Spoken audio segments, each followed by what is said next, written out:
In order to check Wi-Fi and mobile data usage on Xiaomi 15 Ultra, we need to go to Settings. Then in the settings, go to More Connectivity Options. And then if you scroll down, you should be able to find data usage over here. So let's go there.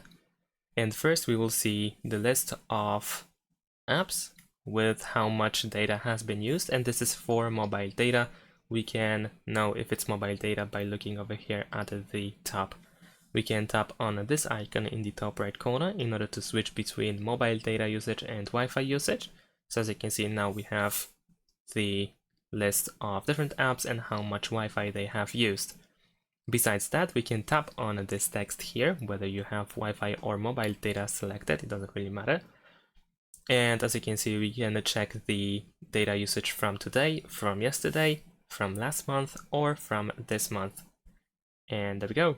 That's pretty much it. Thanks for watching, leave a like and subscribe to my channel, and see you in my next videos. Bye!